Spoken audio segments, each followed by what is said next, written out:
Alrighty. Hello, everybody who's here, and welcome to the people who are going to be watching in a little bit or on YouTube later on.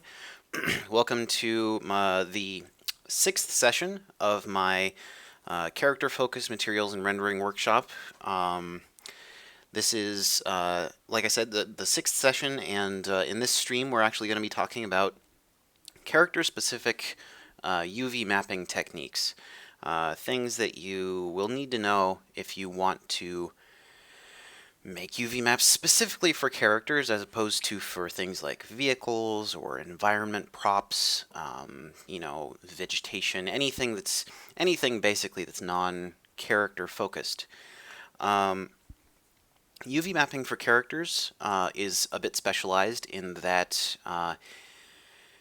the way that you use UVs is very slightly different from the way you would use UVs in, say, environment art, or UV mapping props, that type of thing. The biggest difference between UV mapping for, say, a prop and a character is in the layout of UVs, where you would place seams, how you deal with seams, and how you deal with baking and stuff like that. So in this session, I'm going to be talking about all kinds of aspects of UV mapping for characters. This might be a little bit of a shorter session since there aren't so many different facets to cover, and many people you talk to will be familiar with UVs and will be able to provide you with some tricks for UVs that I might not be able to cover here, that I might not know or be familiar with, or that I just don't really use in my day-to-day work. However, some of the things I am going to be talking about are things like placement of seams, UV island orientation, using relaxed UVs versus straightened UVs for things like clothing. Straightened UVs for pants and shirts are a pretty big. Well, there's a lot of room to argue for either option, and sometimes it's best to use both, or neither, or a combination. I'm going to be talking a little bit about baking and how you can use the 0 to 1 UV space to your advantage. I'm going to talk just a bit about overlapping UVs and the benefits and drawbacks of using overlapping UVs, especially with at least the current iterations of modern baking tools. And I'm going to be talking a little bit about UV island spacing and how that relates to things like texture resolution and some of the other topics that we covered in earlier sessions, such as MIP maps, compression, and that type of thing. So let's get started.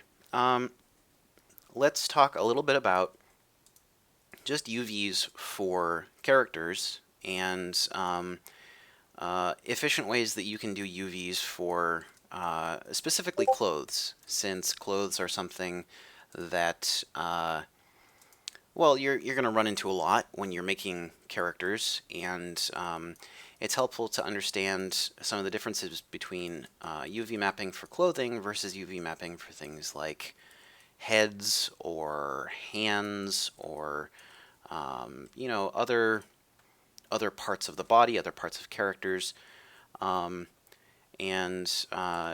It's important to understand the common restrictions you might run into when UV mapping for clothing. So what are these restrictions? How do they apply to the work that you're doing? And, why do these restrictions even exist? Or why do there necessarily need to be restrictions? Well, let's talk about the actual structure of clothes.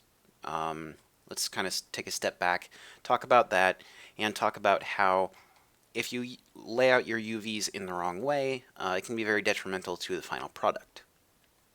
So clothing, as you probably know, is arranged into various panels that are sewn together. For example, on this shirt, we have just a simple t-shirt here. It's a very stylized one, but it still follows the basic structure of a real-world t-shirt in that it has basically just a big tube for the body, 2 tubes for the sleeves, and a hole for the neck up here.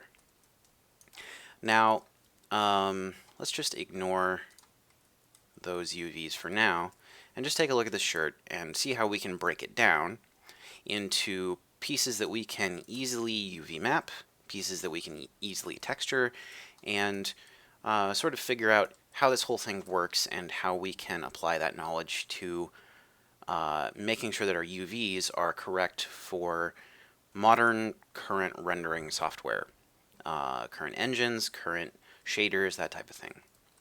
So what's the best way to lay out UVs for a piece of clothing?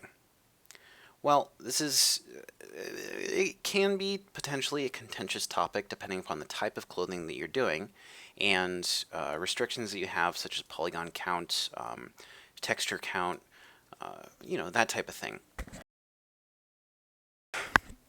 However, if you want to unwrap clothing so that the final product looks believable, even if it's not 100% realistic, at least believable, then you need to keep a few things in mind. One, like I mentioned before, clothing is made out of different panels that are sewn together. So in general, for things like t-shirts, there will be a front panel, a back panel, and then two panels which wrap around for the sleeves. So when you're UV mapping this, it's pretty helpful to keep these things in mind. It's also helpful to keep in mind that, in general, things like the seams for sleeves and the seams for the front and back panels tend to meet under the arm right about where this little X is, right here. So something that's interesting about that, especially in regards to UV mapping, is that you can use this to your advantage. You can say, okay, I know where seams are supposed to be, so I can model around them, and I know that if there is a seam in a real-world piece of clothing, I can put a seam there in the UV map. So what does that actually look like for us as character artists? Well, in general, it looks well. Let's do it. Let's make some UVs and take a look at how we can do things well. Now, one reason that I wanted to ignore these UVs, as I mentioned before, is that they're not actually laid out the way I would, at least these days, lay out my UVs. And that's because they don't follow, at least in general, the layout of seams for shirts. They do have the front and back panel. You can see the division front and back here, but they don't have divisions for separating the sleeves into their component islands and such. So I'll do that now, and then I can give a little brief explanation of why this is helpful, not just from the standpoint of reducing things like texture distortion, but also in how we can apply things like tile and cloth textures. So let's just do this really quick. So I'm going to break this up so that there's a seam right here, and a seam right here. Let's make sure that's symmetrical. Oh, it looks like it's not. Let's just select both sides. There we go. Do that. Okay. Now, this is generally where you'll find a seam on a shirt. And now let's do the final seam, which is along here. Now, in the real world, shirts often have a collar or some sort of neckline that is actually a separate piece that's sewn in. This shirt doesn't really have that because it's so stylized, so I'm just going to ignore it for now. However, you will find in a lot of situations that even though the neckline is a separate piece, or multiple separate pieces, it still follows the general structure where it's a front and back panel. Okay, so we've got that more or less separated out into its separate panels. We have the panel lines. Let's just unwrap that real quick. So this is a really rough unwrap, and it's very clearly imperfect. We have some pretty janky stuff going on with the sleeves. These look like weird seashells instead of how sleeves should actually look. Let's simplify this model just a little bit, just so that we can get through this a little bit faster. We'll just get rid of some of the extraneous stuff, and we'll get rid of some of the extra stuff down here. Now, this is not something that you'll necessarily do in production, but it's useful for showing quick examples. And that's really all I'm going for right now. So, let's relax this again. Might take a second. It's using one of the heavier relax methods in Modo.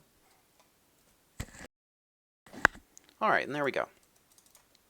So here we have our 4 different UV islands. We have our back piece right here, our front piece, and then our 2 sleeves. So when thinking about laying out your UV islands, there are a few specific things to keep in mind, especially if you want to have things like tiling cloth textures, tiling patterns of any sort, and that is the orientation of your UV islands. So why is this important? Why can't you just go into, say, the shader that you have that has the tiling texture and just rotate things appropriately so that if you have a tiling texture like, say, cloth or plaid, something like that, it just fits perfectly to the UV islands? Well, the main reason is that when you have a front piece and a back piece and they're actually packed optimally into the 0 to 1 UV space, they might not actually be oriented so that they're both up and down, so that the collar is up here and the bottom of the shirt is down here. They might actually be oriented so that the pieces fit together so that, say, there's some optimization like this going on, where if one of these was rotated 180 degrees, it might be overlapping in some way. Another problem is that the islands for the sleeves come out as this weird shape that looks like a deformed, unwrapped cylinder. That's actually exactly what it is. That's exactly what sleeves are, is simply cylinders that have some deformation on one end. Now they have this deformation so that they can follow the contour of a shirt, the contour of the shoulder. So there's going to be a lot more packing together down here in the underarm than there is up on the top of the shoulder. And that leads to situations like this, where you have bigger polygons up here and smaller polygons down there. And depending upon the shape of your model, whether it's in a strict T pose or in a more A pose, or even with arms relaxed to its sides, that can lead to different UV island shapes. So that's something important to keep in mind. Sometimes what you'll run into, especially when working in production, is that you model in one pose and then the model is rigged in another pose. Now that could be something that the rigging team takes care of, or it could be something that you'll have to keep in mind as a modeler. So those are important considerations to make when you are looking to unwrap your model. Are my arms for my model going to be rotated up like this, with more stretching down here in these polygons, or are they going to be in a more relaxed pose where these polygons are bunched up?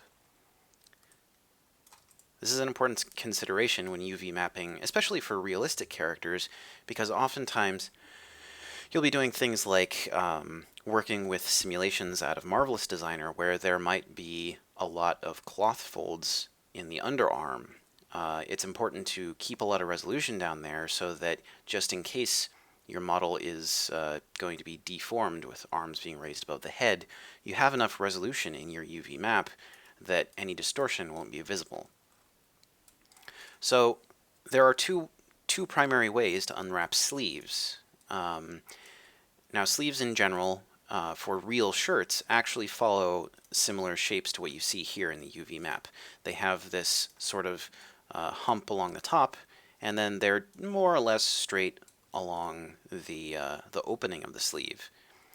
But there are 2 primary ways that you can unwrap them. One is to do it the realistic method, which follows how real shirts are constructed, and the other is to actually turn this into a rectangle so that each polygon has much more consistent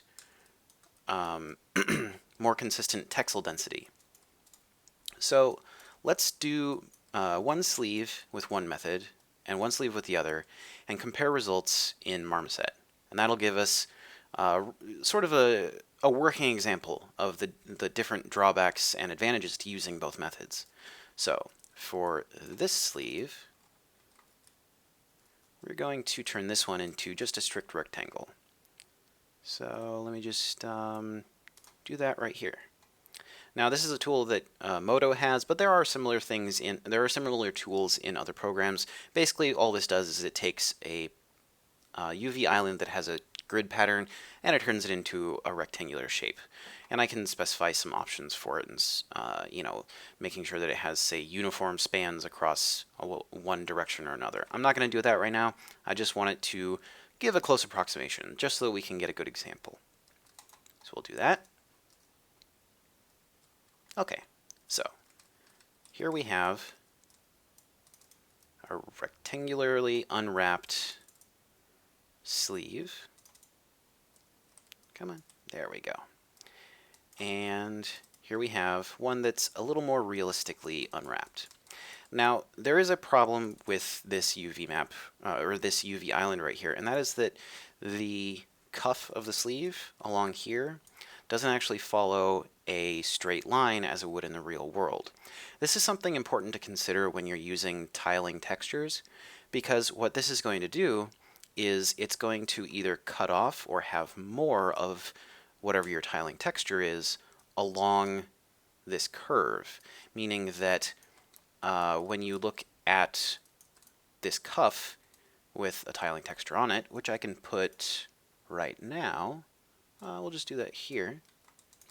You can see that with this grid on here, the edge of the sleeve doesn't actually follow the pattern of the grid, even though usually in the real world for a sleeve it would. So I can change that really quick. Let me just hide the rest of it so this goes a little quicker. And let me just select this. And we're going to straighten that real quick. Relax it.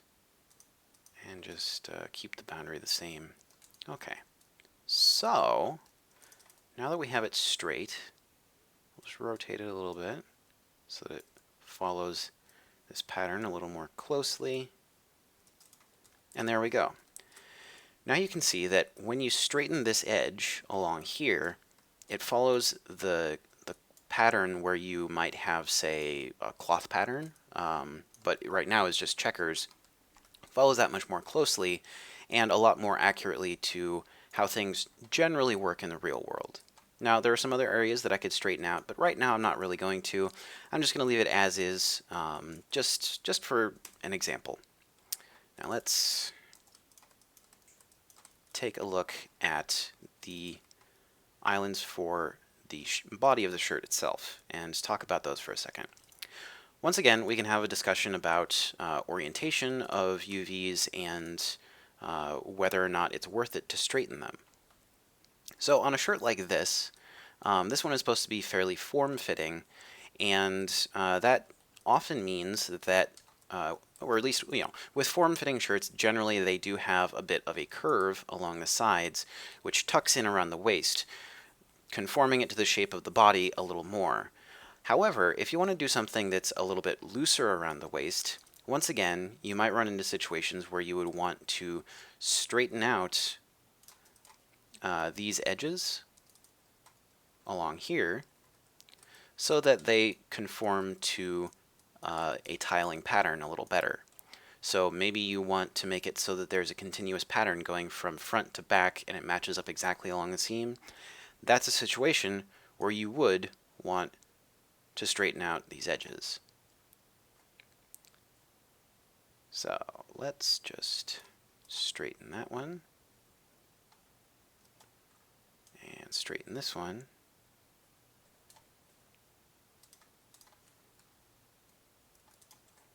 And we'll relax what's in there just so we don't get any weird stretching. Okay. So, as you can see, since these are more or less vertical, there isn't a ton of distortion along this edge. However, if you wanted to keep things a lot more consistent with how some real-world garments work, you might want to retain curved edges like I have here on the front panel. Alright, let's just pack these real quick. Let's not orient them, just so they stay same up and down orientation. Okay, cool. So we have our two sleeves, which are unwrapped in two different methods, and we have our front island and our back island. I'm going to actually copy and paste this and just put it into a new document and open it up in Marmoset, and I'm going to start playing around with some tiling textures to show a little bit of a better example of how it can be helpful to have either stretched UVs or more uniform ones. So let's just save this as, make sure I'm in the right folder, and save it as an OBJ. I'll just say, we'll call this Johnny's shirt. And let's move over to Marmoset. Let's change this sky to something a little less obnoxious.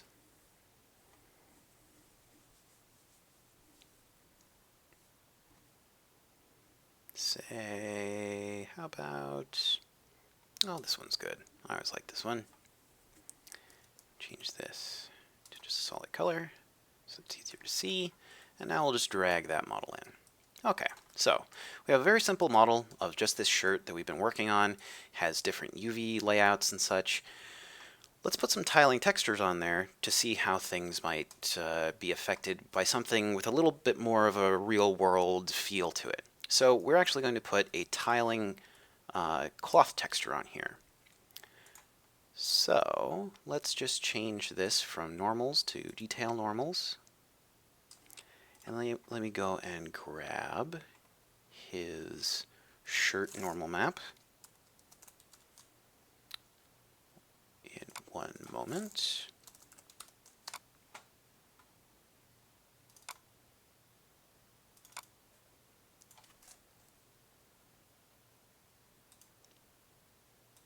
Here we go. I'll just drag that in there. Oh. Well, that's not going to work because I gave it a completely different unwrap. So we can disregard that step. Haha. Well, regardless, we do have a tiling fabric texture, so let's just apply that here. Okay. So this is, well, this is all right. I mean, it looks like a crazy burlap sack or a rug or something. So let's turn down the gloss just a bit. Turn up the detail weight a lot so that we can really see that texture, and turn up the detail tiling. So when you turn up the detail tiling, essentially what it does is it increases the size of the UVs according, or in comparison to the texture, so that this texture appears multiple times across a single polygon. So we're gonna we'll increase the tiling quite a bit, but not so much that we can't see it in the stream. And just kind of zoom in. Okay, let's get a directional light in here so that we get some slightly better shadows. Okay. Give it just a little bit of width so we can soften some of this stuff out. That's better. Okay. So now we've got something that looks kind of like a shirt made of a very rough material. Okay. Okay, that's good. That's pretty okay. So here you can see the different applications of straightening certain parts of your UVs and the effects that it can have. For example, here under the arm, along his side, this back panel is the part that I straightened, and this front panel is the one that I left relaxed. Now, since this shirt was modeled so that it comes in along his waistline, it actually makes a lot more sense to leave this front panel, and actually both the front and the back panel, it makes more sense to leave them with this gentle curve along the sides so that there's very little distortion. You notice that there's a lot of distortion on either side of this seam, or rather on the back side of this seam, simply because I decided to straighten that out. So it might be easier to work with straightened out UVs. However, it can lead to a lot of distortion. Whereas on the front panel, you can see that it tried its best to make the UVs as uniform as possible, meaning it has that curve, meaning it has less distortion. So let's take a look at the sleeves. Now, on a normal shirt, one thing you would see along this sleeve, along this UV split, actually, let's do a quick example with something modeled out, just so we can visualize it a little better. Let's select this and select this. Oops. Like that and that. We'll unselect these just because we don't need any more detail there. Those are pretty easy to work with. Don't need that. I'm just going to add a little bit of a bevel to these.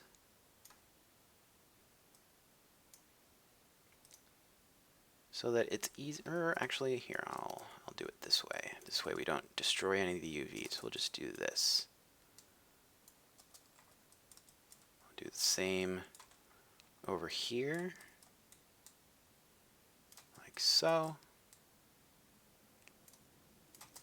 Now we can just select these.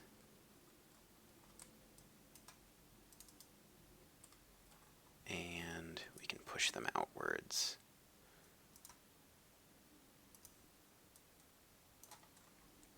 Bevel them again so they get some nice shading. And then we'll just select right along there and make it a sharp edge, just so it really enhances what we're seeing over in Toolbag. So give that a sharp edge. There we go. That's going to help us see things a little better. It's not exactly realistic, but it will sort of enhance the effect of what we're seeing, and it's pretty close to what you would see with maybe some modern high detail clothing. So we'll save that and go back to Toolbag. There we go. This is better. So here you can actually see there is a very strong difference between these two sides of the shirt. So over on this side we have the island where we unwrapped the sleeve to a rectangle. Now, as I said before, this would probably be useful if you have a character where it's modeled in a T pose with the arms completely out straight to the sides, whereas this method over here with the curved island, like you see here, this is going to be much more useful for characters that are modeled in a more relaxed pose, like an A pose or something, even where the arms are straight down. The disadvantage to modeling in a relaxed pose is that you get very tightly packed polygons right down here, which can lead to difficulty for the rigging team, whereas if you model in a T pose, everything's a little more uniform, and it's easier for any rigging person to, get in there and apply nice smooth weights and such. Okay, so that's a general overview of some of the things that you can do with straightening UVs. And you can also see that there's a sort of practical example. You have a shirt that has a tiling cloth texture on it. You can see that having your UVs being as relaxed as possible clearly is going to introduce less distortion. However, if you're in a situation where your rigging team asks you to, or your rigger or the person doing the rigging, whoever that is, asks you to model it in a T pose, this is a way with the straightened UVs in the sleeves where you can kind of get around any distortion. Because if this arm is up, there's going to be less distortion right here. Right now there's a lot of stretching, but if the arm is pulled up, it'll compress, leading to much less stretch. Okay, so let's talk about a little bit more placement of seams. Now, I mentioned before that seam placement is important on shirts. It's also important on other areas of the body, not just on clothing, but on things like arms, hands, heads, basically any area that you're going to be seeing a lot. And arms, hands, and heads are the ones where you'll generally be seeing them the most. So let's take a look at some hands and a couple of different ways that you can both lay out the topology and the UVs so that they're easy for you to work with and easy for, say, a rigger to work with. So let's turn off symmetry so we just have one hand. And so let's take a look at this hand really briefly. There are some specific things that I did when modeling this hand to make it so that it will be easier for me to UV map it. Specifically, and first and foremost, is that I made it so that each of these fingers has the same consistent number of sides. So each of these ones has 16 polygons. Depending upon what you're going for, you might want more polygons, you might want fewer polygons. But if you want to get good, consistent UV maps that are very easy to work with, and if you want to make a model that's very easy to UV map, it's a really good idea to have consistent sides and have consistent fingertips, along with the areas between the fingers being very consistent. The fingertips, the insides of where the fingers bend right over here, and the fact that they all have the same number of loops around them will mean that it's very easy to UV map them, change the UVs, remodel these hands, etc. But we're mainly talking about UVs, so let's talk about the UV mapping aspects. What's the best way to UV map a hand? Well, if you've seen any UV maps for hands before, you will probably have found that hands are modeled so that there is a top panel and a bottom panel, or a palm panel and a back of the hand panel. Other times you might see that there is a part of the hand where both the front and the back are merged together. That's generally found either along the side of the thumb over here, or along the outside of the hand and along the pinky over here. Either one can be a good option depending upon what effects you want to have for your hands, or how much texture density you want for certain areas. For example, if the camera is going to be very close to these hands, I'm going to want a lot of detail in the parts where you're going to be seeing them the most.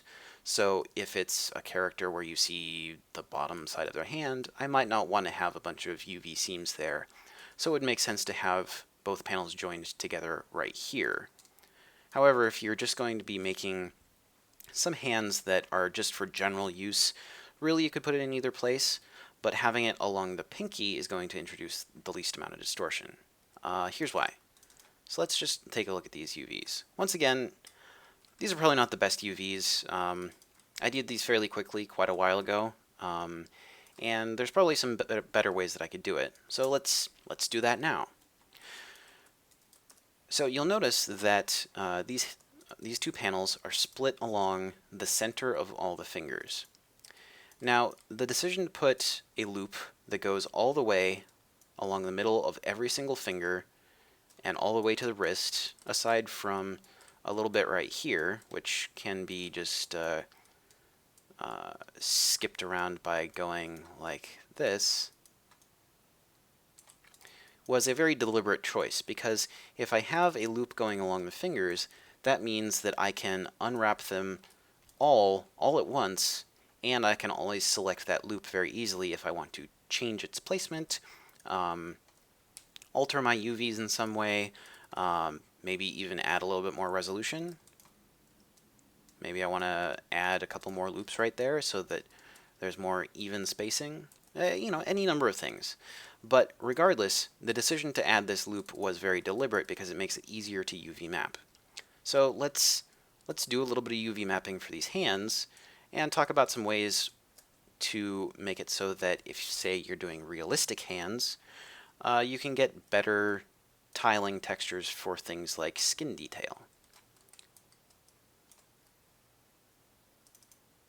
So I already have some UVs So let's first take a look at how well these UVs stack up if I have a simple checkerboard texture on them, just to give some context.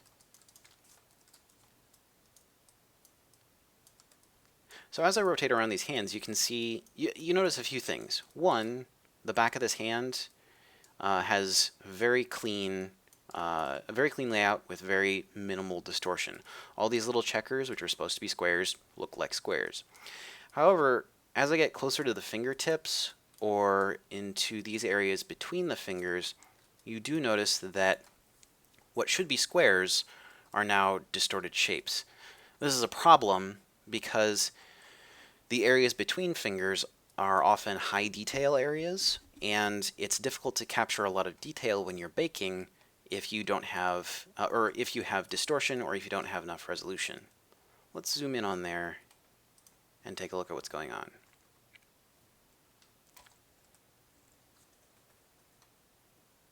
Let's turn this texture off briefly. Okay, so in here you can see that in the 3D view, these are very consistent polygons. There are a few specific things going on. One is that it looks like this right here is almost half of a cylinder. And cylinders are generally very uniform, meaning that this edge up here and this edge down here should be almost the same length, if not identical.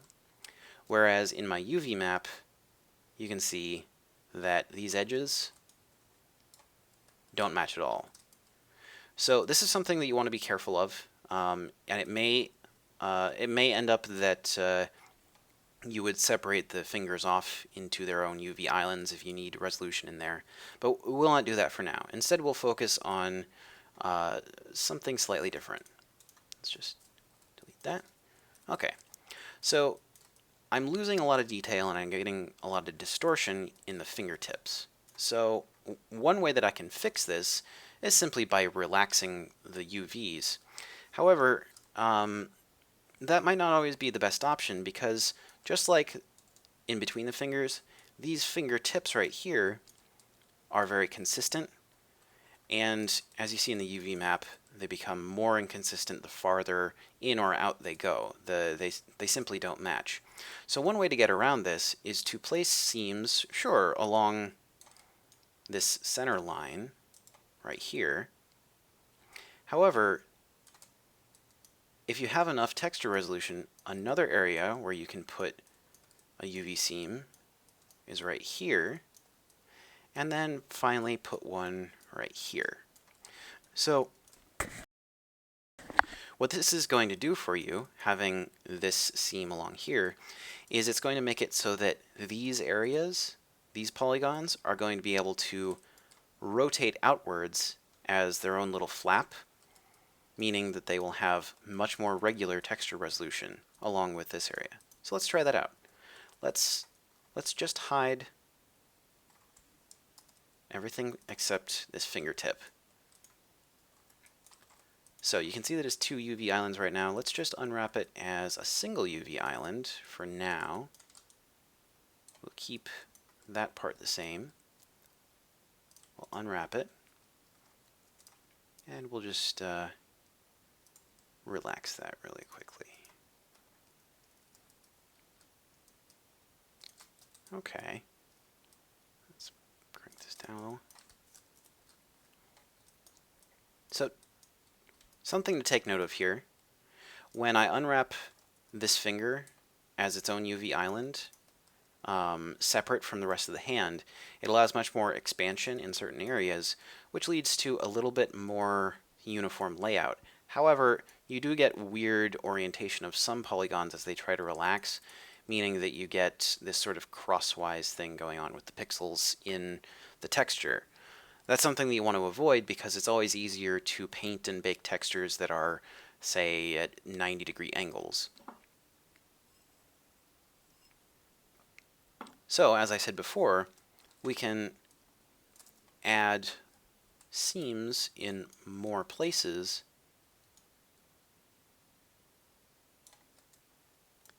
to relax things a little bit more. So it's going to split along these orange lines. Here, let me turn off this background texture, just so it's easier to see. Resize that. So here you can see where it's going to make splits and where it's going to relax.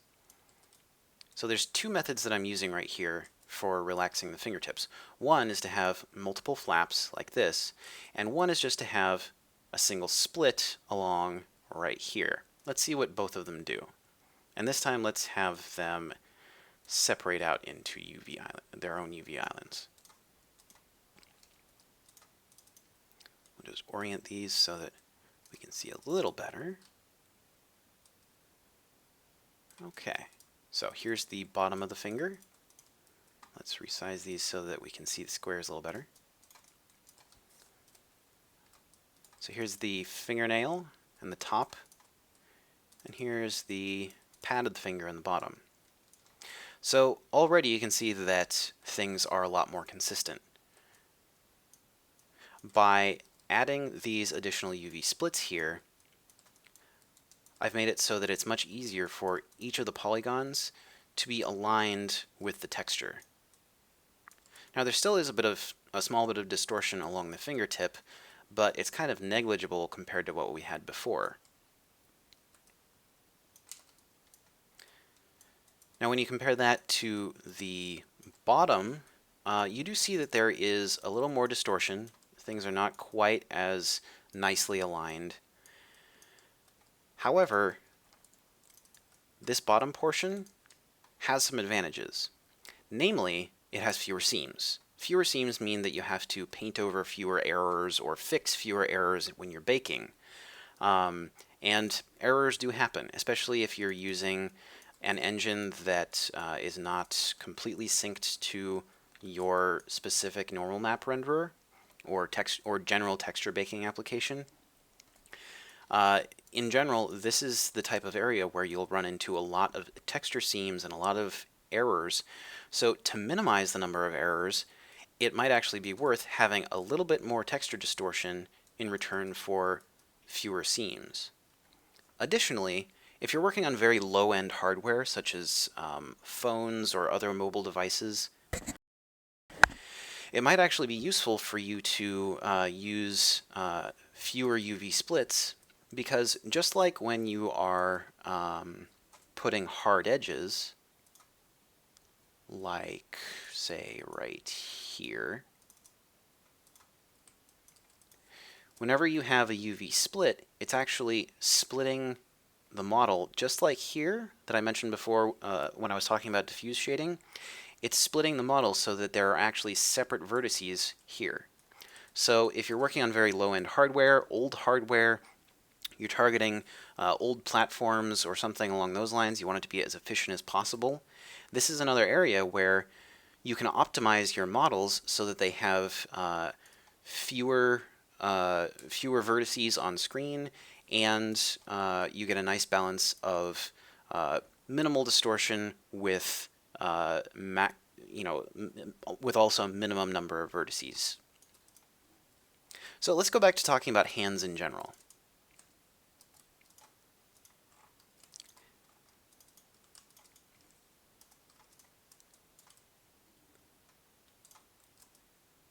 We're just going to ignore that he doesn't have his little ring finger right here, and just talk about the rest of the hand. So, as I mentioned before, there are two different methods in general for unwrapping hands. One is with a unified island, where this entire thing is one UV island that's either joined along the thumb or the pinky. There is a third option, which, if you're doing some very specific things, such as getting very, very high detail into hands, using incredibly high resolution textures, or even potentially doing things with scrolling textures for maybe superpowers or something like that, sometimes you might actually want to separate the fingers off into their own UV islands, just like I did with the fingertip. Now, that's not ideal because the optimal packing solution for having each finger on its own UV island, the optimal way of packing all that stuff into your texture sheet, means that your fingers will be in different directions. So if you're using things like scrolling textures in a shader, uh, it might be difficult to get things aligned properly. Additionally, that will introduce more seams along edges, so once again, it's to be avoided. But let's talk about single island UVs. These are my favorite types of hand UVs because they make it so that you have one continuous island that it's very easy to paint across, to correct errors for. It means that you only have a single seam. This seam along the center line will be the only seam that you have to worry about. And in general, because that seam is between the fingers, it will be in a place where you almost never have to worry about people seeing it, except on the outside of the forefinger and the thumb. So let's show that UV grid texture again. Let's join this into a single UV island and take a look at some of the results we can get.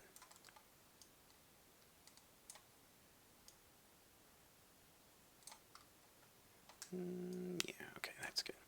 Okay, and we will just do that. And let's just make this nice and uniform. There we go. We'll relax this. Oops.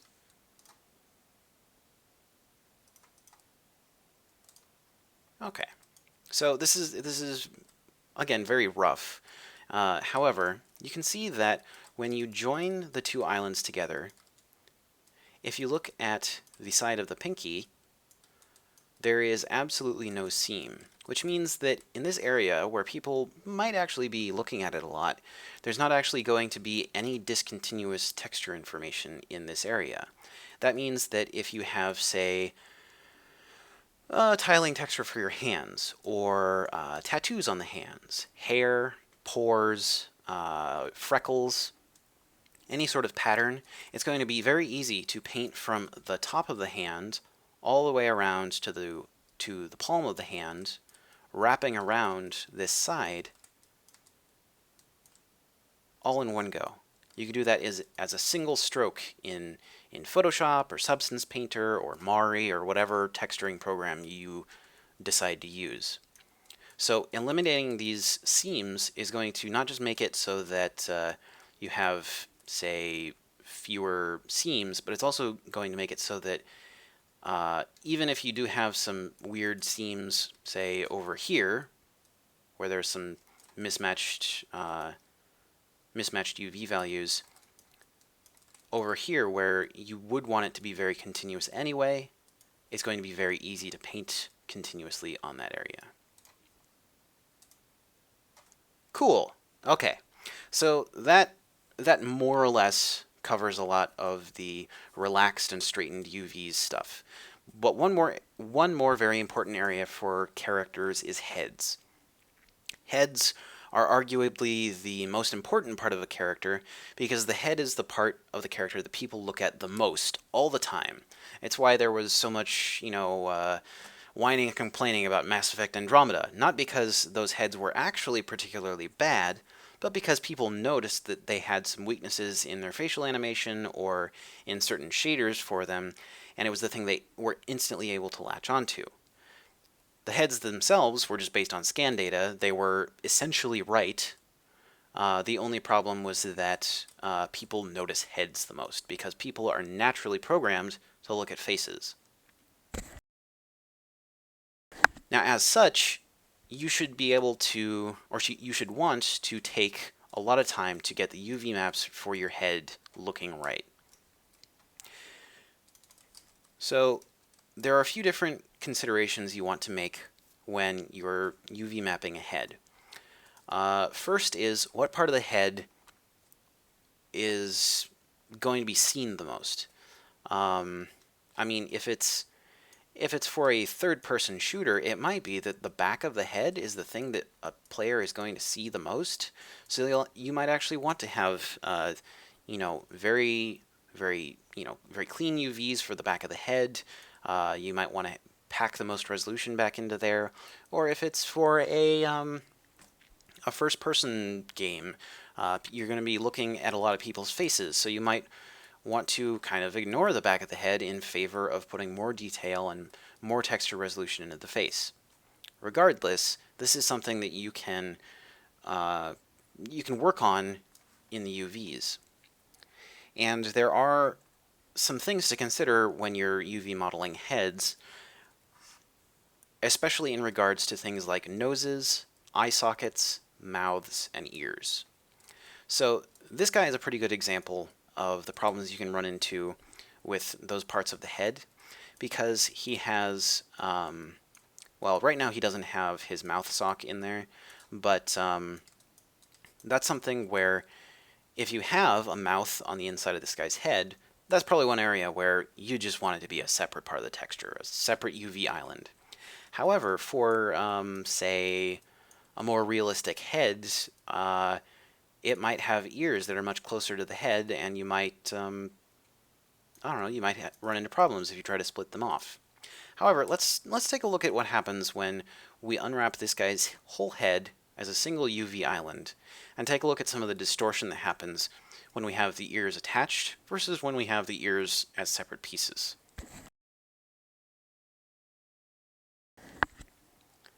Okay, so let's lay down some seams, and I'll talk about seams for heads in a second, but let's just put a seam right along the center of his head. Oops. Right, like this.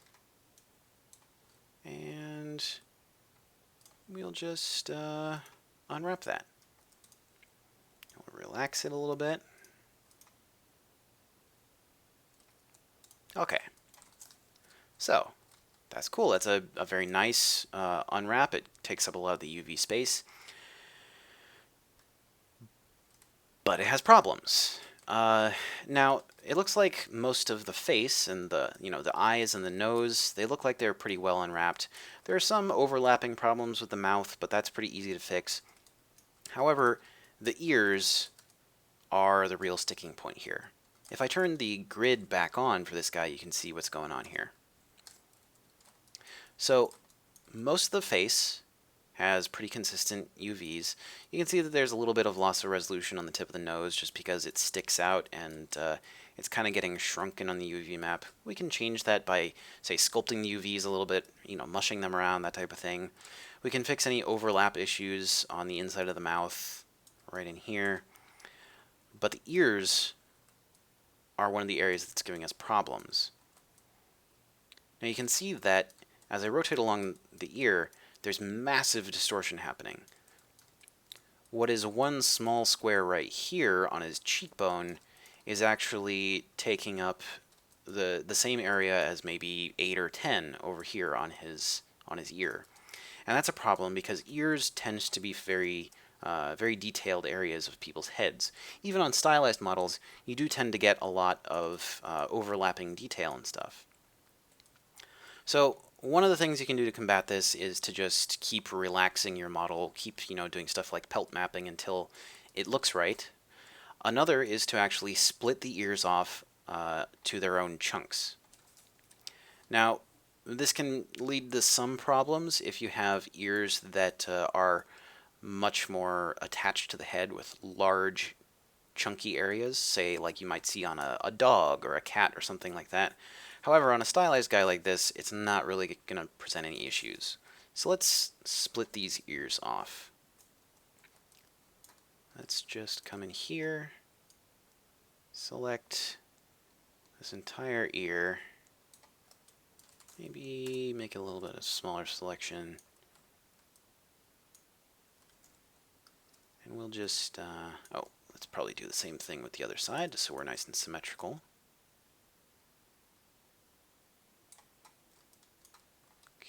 Okay.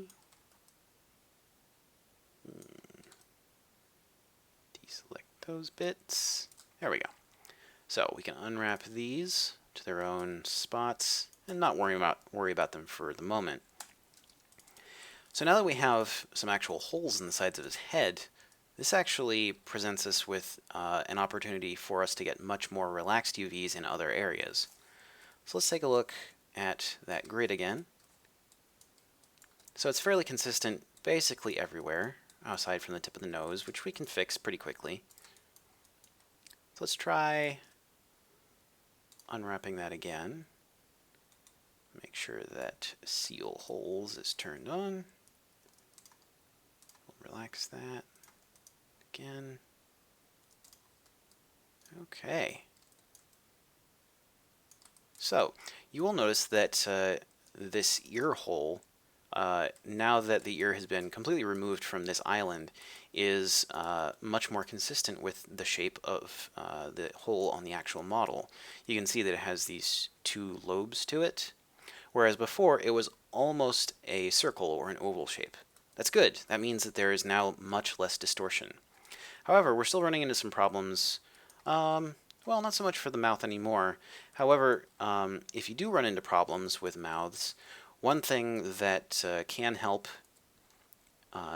when you're unwrapping them, I don't really have to do this right now, but I'll just show it as an example, is you can bridge the top and bottom lip so that you can minimize distortion.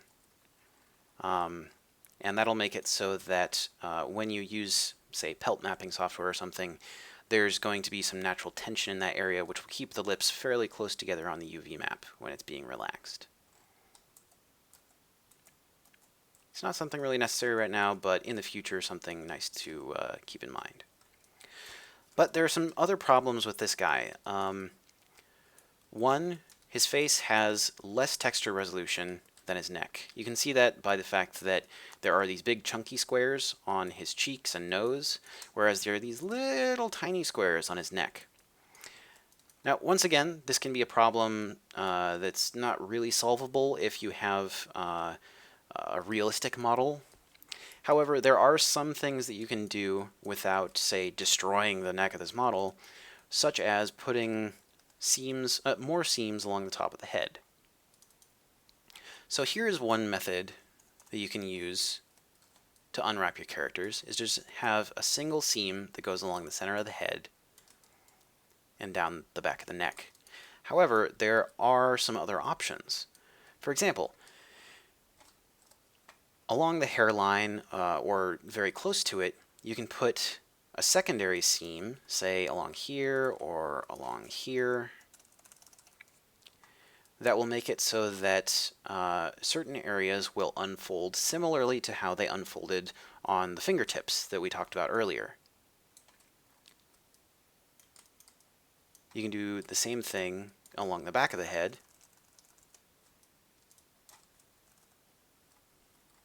And what's going to happen is these areas that you see up here, which are being distorted, will start to just simply not become a problem. So I'm going to select the edges of the UVs, and let's unwrap this head again and take a look at what the distortion is like when I add these additional seams in places that are usually going to be hidden by things like hair. Or, alternately, if your character is bald, we'll just be in the middle of a big bald patch where you're not going to see any extra seams or anything, because it'll just be a fairly consistent texture. So let's unwrap this dude again. I'll just relax it again. Okay. So now you'll notice it's still a fairly subtle effect. However, the neck is smaller than it was in the previous UV arrangement, meaning that the difference between the squares of the face and the squares on the neck is much smaller. Having a smaller difference there is a good thing because it means that the resolution is similar between the two. Now we can continue to relax this using different methods, or even placing the seams in different locations. You could even split the neck off onto its own UV island. For example, like so. we can make it so that things are much more consistent. And if you have an area, say, like the bottom of the chin here, where people aren't going to be seeing it very much, and it could open you up to much more consistent texture resolution because there are pokey bits where it's having to wrap the texture around, that might be another area where you can add a seam. Let's just relax that again. Okay. So this is getting better and better. You can see that the texture resolution across the entire head, well, aside from the neck, is much more consistent. The difference between the size of the squares on the neck and the squares of the head can be just adjusted by making this island a little smaller. And things are starting to get really pretty. However, once again, we run into the same problem that we ran into with the hands, and that is that we now have lots and lots of texture seams with really fairly minimal payoff. Now, it's nice to get higher texture resolution, say on the tip of the nose, around the eye sockets and such. However, is it worth it to have this many seams in your textures? Is it worth your trouble? Because once again, as I mentioned before, these texture seams are areas where if you are not using a baking software that's synced to your engine, those are potential problem areas where you're going to possibly run into seams. So in my experience, it ends up working best if you have a minimal number of seams on heads and they're all hidden by things like hairlines. So let's just put this here. Oops. Oh my goodness. Ruining everything. Ha ha. Let's just reselect that. Reselect that. Deselect the one going down the center of his face. Wrap that.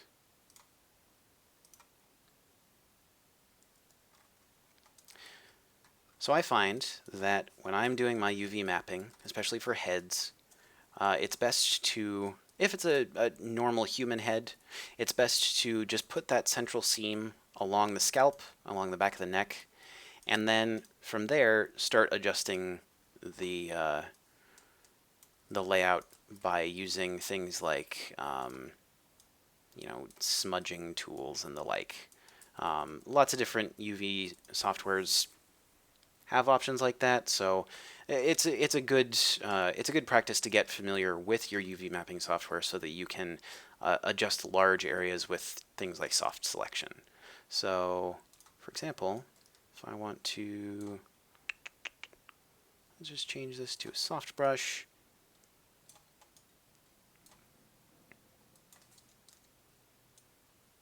Here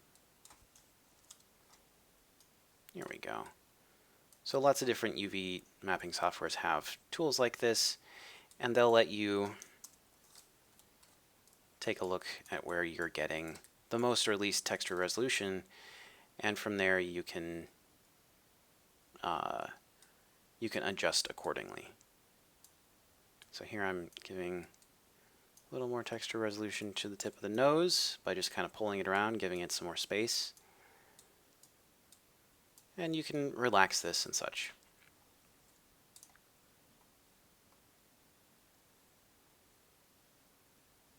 Okay, so that's more or less everything that I wanted to talk about regarding general layouts for different types of character pieces. However, there are still some considerations that you need to make when you want to talk about things like overlapping UVs or baking or the spacing of your UV islands. So let's talk about spacing very quickly. It's a pretty small topic, but it's something that can help you in the future if you are running into problems baking stuff. let's go back to his body here, where he's got a lot of different UV islands. And let's see here. Oh, you know what? Let's close this and just reopen it so that we're starting from scratch. Boop, boop, boo. Alrighty. So here we have a ton of different UV islands. Oh, let's turn his skin on. There we go. Moto shows you overlaps with this red color. You don't necessarily have to have that on. I'll turn that off because it's a little bit distracting for now. But here we have a ton of different UV islands for his entire body. Now, this is it's fine to pack things in this way because you know, it's pretty common wisdom to know that, hey, you should have as efficient of UVs as possible, and sometimes having efficient UVs means that you just pack as much shit into as small a place as you possibly can, and from there you worry about you know, painting your textures and whatnot. However, that can lead to some problems. For example, if we take a look at this kind of badly unwrapped hand right next to these chunks of his shoes, we can see something interesting if we look at the actual textures. So let me go and get his body color. Or actually, no. We'll get his body normal. Here we go. Just apply that. Make sure that we have that texture turned on. Oh, you know what? It has UV or an alpha channel in it. So let's open it up and just save it as something that doesn't have an alpha channel, such as a 24-bit TGA. There we go. There we go. And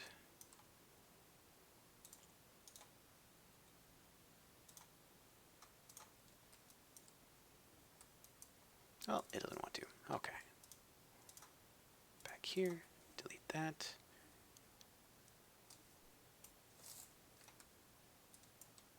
There we go. Much better, much better. Okay, so here we have his hands, and we have some chunks of his shoes. They're right next to each other, and if we take a look at the normal map, we can see that these islands are not just very close together, but they're almost on top of each other. That's kind of not good. Let's hide these things for a second and take a look. So here you can see that there isn't much padding to the UVs. Looks like there's only about 3 pixels worth of padding. Now, 3 pixels is okay. It's okay for working on in something like Photoshop or Substance Painter, but it's not going to be very good if you have areas that are very tightly packed together, because it's not going to show you how things are going to interact when you have, say, MIP maps on high-resolution textures, or you have a lot of compression in your textures. Let's take a look at that texture in Photoshop and zoom in here. So let's select his hands, or at least in theory. Where are we? Where is hands? Let's see here. Studs layer. It would help if I named my layers correctly. Okay, so here are the chunks of his shoes, and looks like, oh, there's his hands. Okay. Oop. Turn off anti-aliasing.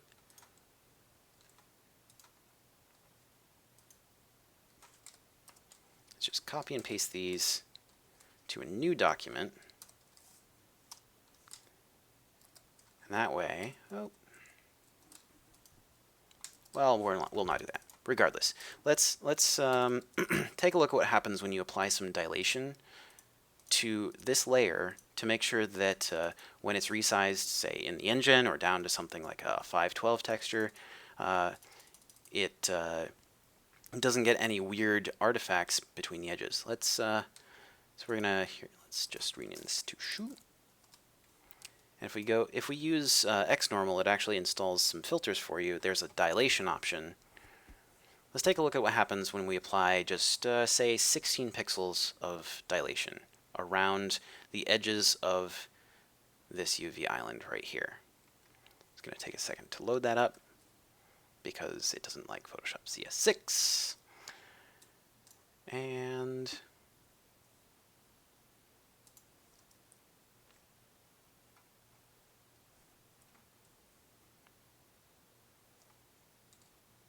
come on, come on, you can do it. Oh dear. It looks like we're having some technical issues with the stream. Please let me know in the chat if the stream is going down for you guys. It looks like there might be some issues on my end. I'll try to not have that happen, but just in case it does, it would help to know it from another angle, just so that I can troubleshoot as quickly as possible.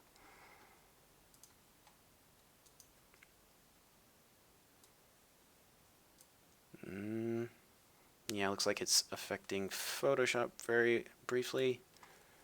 Let's try going back. Oh my goodness. This is what happens when you stream and run multiple 3D programs at the same time. Apologize for the technical difficulties here. Well, regardless, as I mentioned a while ago, it helps to have enough padding between UV islands so that if you have dilation on your textures, or the edges of those textures are pushed outwards, they don't overlap with each other and they don't fight with each other. Oh, and it's dropping again. Oh my goodness.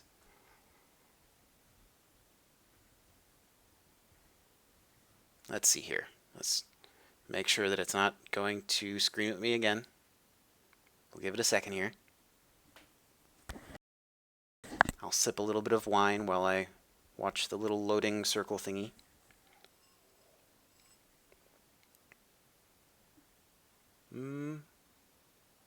Yep, looks like it's probably back to working now.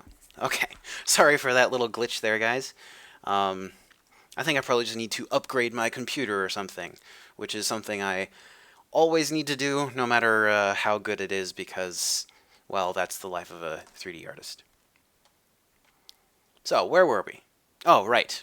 We were back to talking about dilation. So dilation basically means that it extends the texture borders, like the border you can see here on this chunk of his shoe, out so that when you resize the texture, you know, when the texture gets a little bit blurry as it's being resized, you know, scaled down, that doesn't affect how much, or it doesn't affect the interior of those UV islands. But if you have stuff that's very close together, suddenly you start getting a lot of bleed between islands. So areas like this corner of the shoe, this fingertip, probably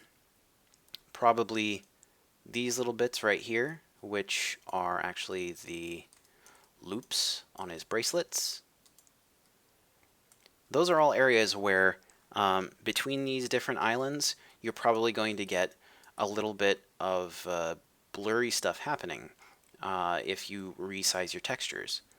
Oh, there's our dilation options. It just took a while to load because it hates me, apparently. Ha ha ha. Well, regardless, we have the shoe layer selected, so I'm going to apply a 16 pixel dilation to it. Press do it. It's going to chew on that for a second, and then from there it's going to be pushing out the edges along here. And we can see what that looks like in just a second. And again, partially this is because I'm using Photoshop CS6 here. This process would go much faster if, say, I was directly baking something out of Marmoset or, you know, Modo or Max or Maya or Substance. So yeah, the dilation filter is not the best, but in a pinch it works pretty well.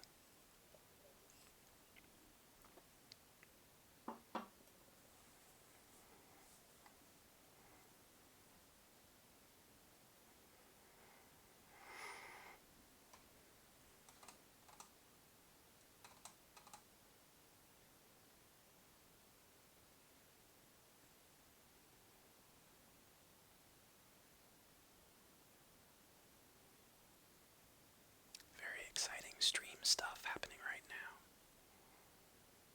now. Alrighty, there we go. So as you can see, the dilation filter applied this stuff to push out the edges of that UV island right there, along with the other parts of the shoe.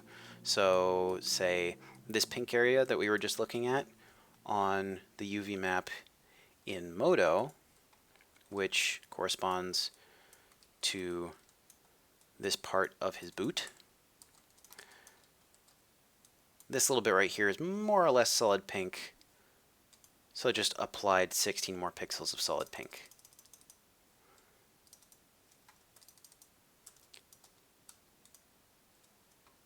Or rather, it applied more pixels along places like this, rather. Sorry about that. But yeah, as you can see, this part of the belt on the top of the shoe starts to fight just with the 3 pixel dilation for this big boot island.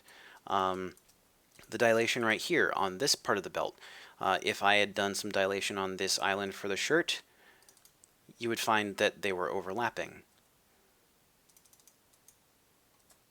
Same down here.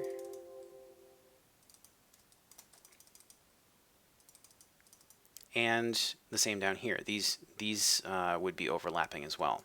So this is a problem because when you do something like, let's just flatten this out, select it all, and copy it into a new file.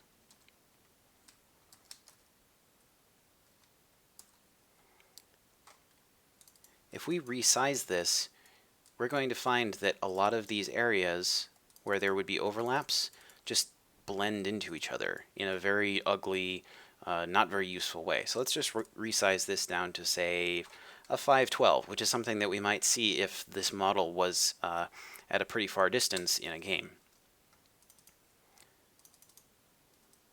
So all that dilation that we got on those little islands down here, the belt here, these islands right here. Actually, these islands are even getting into this island, which is the interior of the vest. There's a lot of overlap happening. So what this means for us is that when we're doing UV maps for characters, we might not want things to be as closely spaced as you have in here.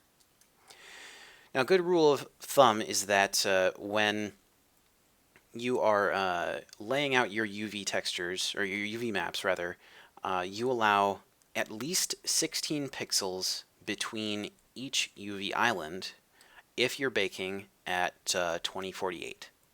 So a 2K map, when resized down through its various maps all the way down to a single pixel, will perform best, it will give you the best balance of texture resolution and no overlap when there's at least 16 pixels between the different UV islands.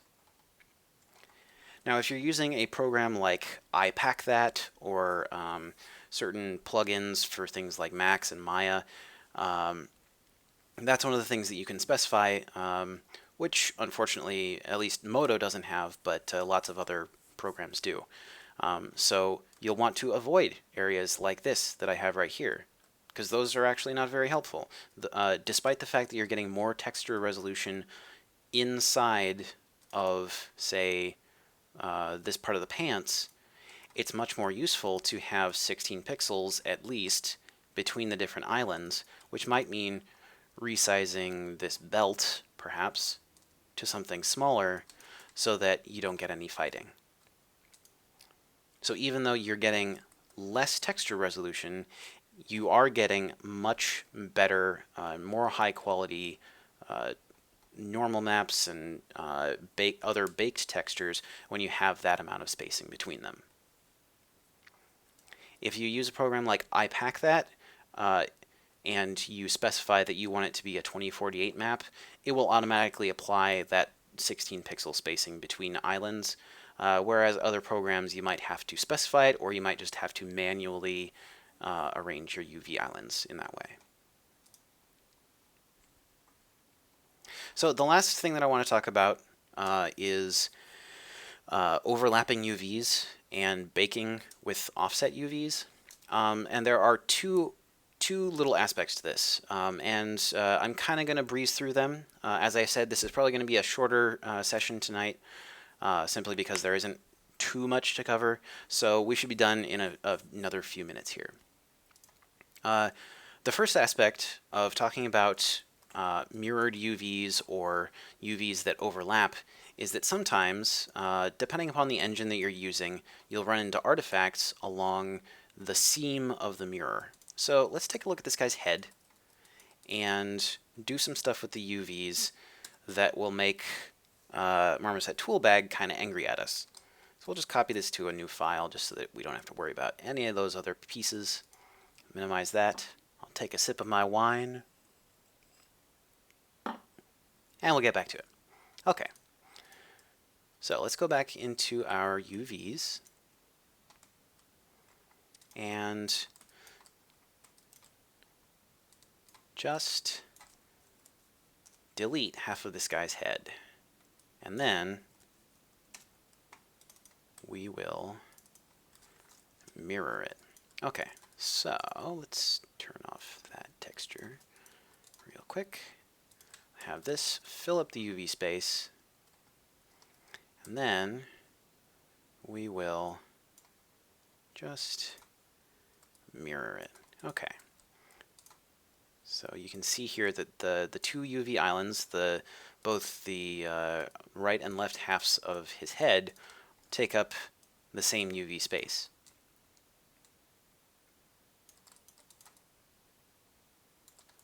Actually, I have an even better example. Let's do it this way, because I have a normal map that will apply to this, which will make it a little better. So we'll just mirror that one.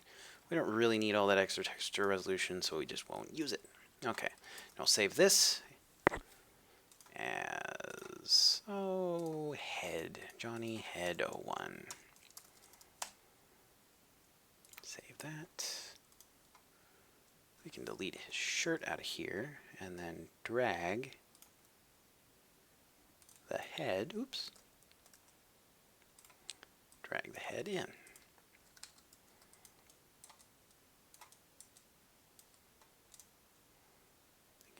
That, change this back to here.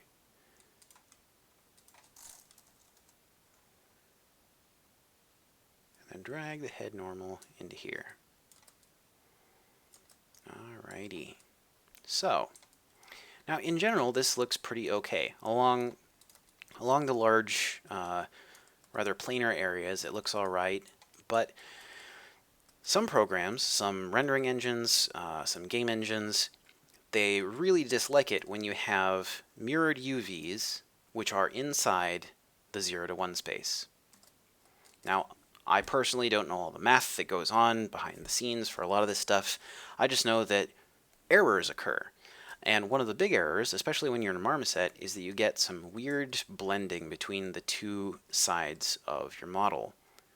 Let's turn on our wireframes really quickly and we can see that better. So here is the center line of our model. This is mirrored. It's all in the same UV space.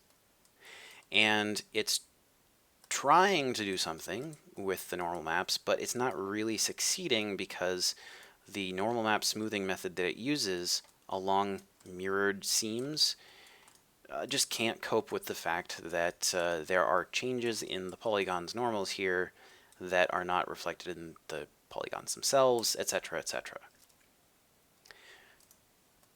This has been a problem in Unreal Engine for quite a long time, and it's gotten to be less of an issue now in Unreal 4, but it can still, issues might still crop up for you. So one of the ways that you can fix problems like this is by simply taking one half of your UVs. Oops. Let's just do this. Let's select one half of his entire head. Make sure we don't have any extra stuff selected.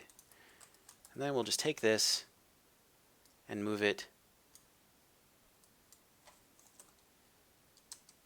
all the way in one direction so that it is outside the 0 to 1 space and it is now in the 1 to 2 space. or alternately, instead of moving it to the side, you could move it up here or over here, just as long as you do it in increments of 0 to 1, or increments of 1. So yeah, so let's save that, save our changes, and go back to here and see what happens.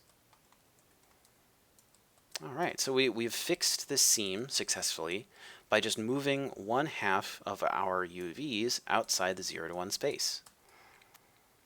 Now this is a quick fix that a lot of engines use. Once again, I don't know all the math that goes on behind it, but it's something to keep in mind if you end up running into mirroring issues. It has some problems though. Most notably, some texture baking applications, like the current iterations of Substance Painter, and I know that this will become obsolete in the future, but it's good to know for now. The current iteration of Substance Painter, when you're baking UV maps, if you have mirrored UVs like that share the 0 to 1 space, it will either bake them incorrectly, it will bake them with sort of fighting values where one pixel might be one thing that looks right and one pixel right next to it might be wrong. It might just render the entire thing as black. If you have islands that are offset like this, where none of them are in the 0 to 1 space, but are rather completely outside of it, both of them are, and even if there is a blank space in your 0 to 1, they'll still not render properly or bake properly because at least the current iteration of Substance Painter only looks at the space from the 0 point to 1. It only looks inside this square. So those areas, even though they have legitimate UVs, will simply be rendered as black in your texture.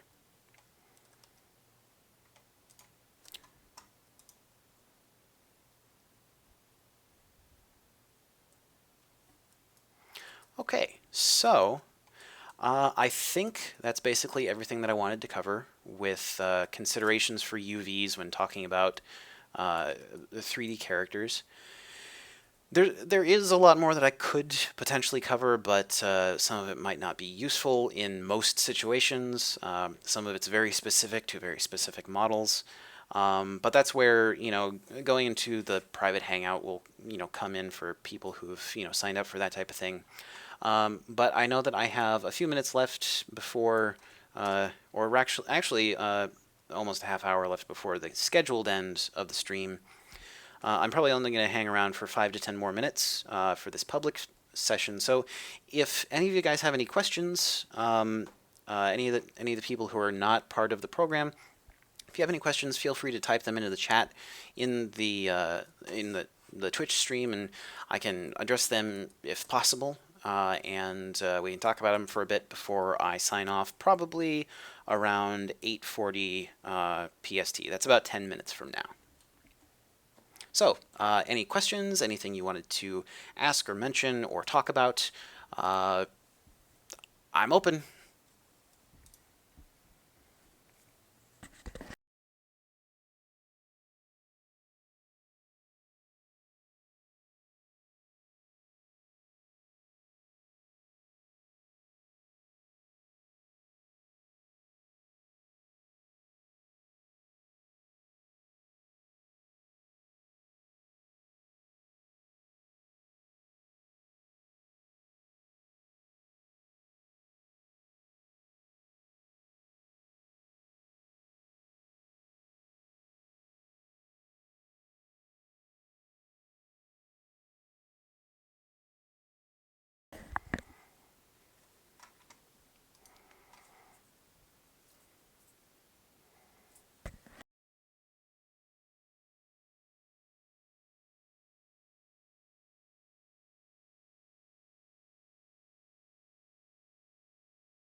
So the question right now from the Twitch chat is, when making a character for production, do you usually start with a T pose or A pose?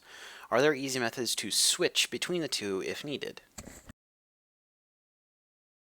At least at my current job, at Insomniac, we've been working in, at least the character team has been working in A poses with more relaxed arm positions, and then from there, the rigging team will do an initial rough rigging pass or weighting pass so that the arms can be moved up to a T pose.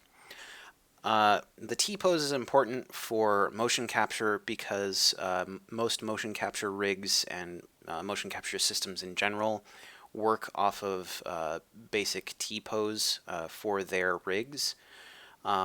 But for modeling purposes, it's usually much easier to model in an A pose. Depending upon the other places you might go, methods might be different. However, modeling in an A pose is pretty common practice, and it's not horribly uncommon for a character artist to, say, model something in an A pose and then move it to a T pose, or vice versa. I personally have worked in both A poses, T poses, and even other slightly different poses that are, say, more relaxed or have the hands and arms in different positions, and a lot of it just comes down to the tools and technology that the company is using. I personally, in my personal work, like to model in an A pose because I find it gives a lot more of a natural look where it's easier to make a judgment about how the final character will look in a pose. However, that might not always be the right call for a given character, especially if it's a character where they're supposed to raise their arms above their head a lot. If they raise their arms above their head, sometimes if you model in an A pose, it will give you excessive texture stretching in their underarms, which leads to, the rigging team being mad at you, or the animation team being mad at you, or the art director being mad at you, so you just have to keep that type of thing in mind. In general, though, if you are in production or you're starting in a new company, it's just something that they will cover as part of their general working practices.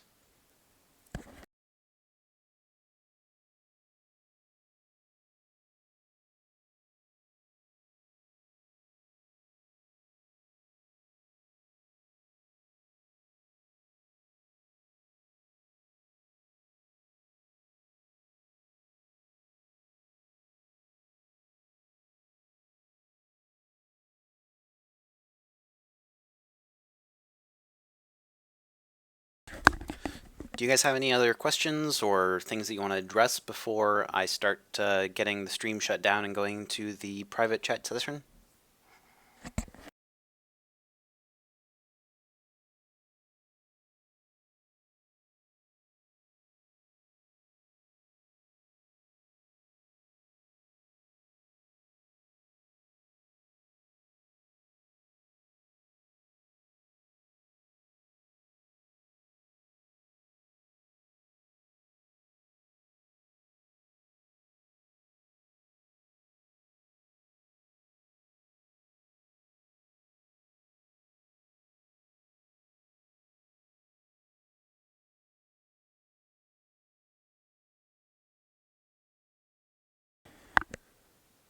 So this next question is, how many different materials do hero characters usually have? I assume it's split up by similar properties, like flesh, clothing, metal, and hair. Yes. So in general, hero characters will have different, say, materials for their hair versus a jacket or something. However, a lot of those restrictions tends to be based on the platform that you're targeting, the limitations of the software or the game engine that you're using, or any number of art direction, directives. However, I can say that, at least from my personal experience, the number generally varies, but you generally will have at least three, depending upon the types of character, the size of character, um, what type of game you're on, and those materials generally break down to something for the body, something for the skin, and something probably for something else like the eyes or some sort of equipment. Uh, on higher end games, um, modern titles, something you might see coming out of, say, Epic Games or maybe even Insomniac at some point. Uh, oh, excuse me.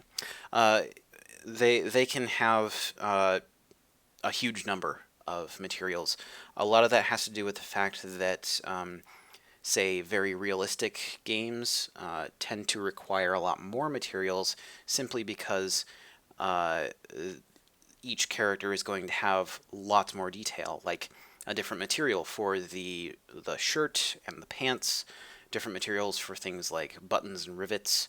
Um, if you look at, for example, Nathan Drake in Uncharted 4, he has materials for his eyes, his hair, his skin, well, his face slash head, and the skin of his arms and hands. Uh, Material for his shirt, for his pants, for his shoes, for little rivets, for his holsters, and probably different materials for his eyes, and maybe some other bits like say a jacket or a holster, something along those lines. So really, for a hero character like Nathan Drake, you're actually looking at maybe 10 to 15 different materials just for that single character. I've actually personally worked on characters that had upwards of 20 materials on them, simply because that was the right number of materials to get the job done. However, that's not like a civilian character that you'd see running around in some populated city or something, where you're just gonna like run right past them and not take a second look. That generally those will have much lower specs. But for a hero character or something that's going to be filling up the screen a lot, something where you see them in a lot of cutscenes, that number can climb and climb and climb depending upon the complexity and the art direction for it, and yeah, the limitations of your engine.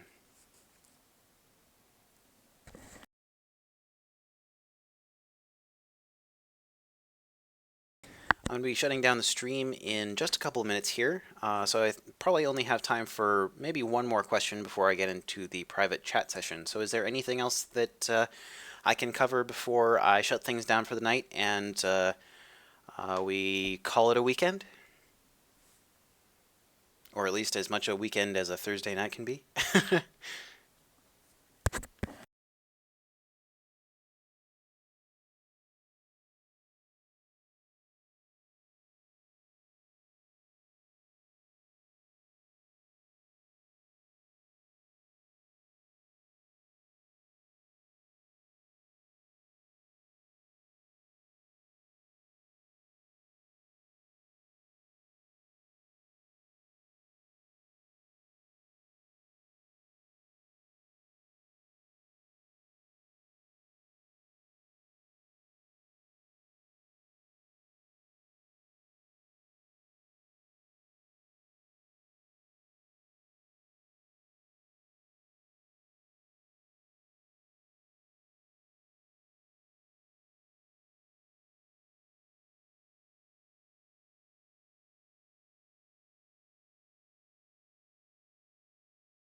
Yeah, looks like we have one more question from Chris. Yeah, what is your question?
Oh yeah. So the question is that I just found out about this video series. Do you think I could catch up by the weekend?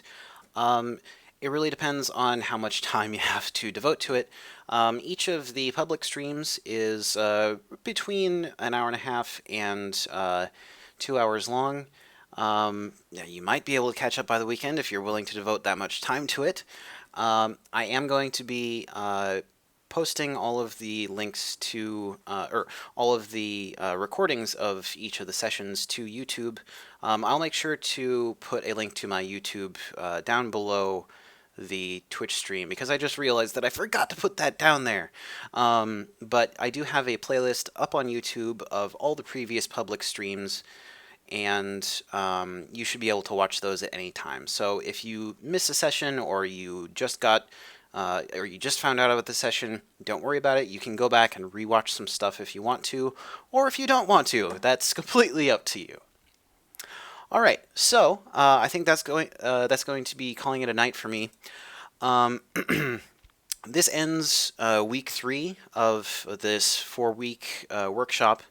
Next week, I'm going to be talking a lot more about specifically rendering, and even more specifically, the principles of lighting and various post effects and rendering principles.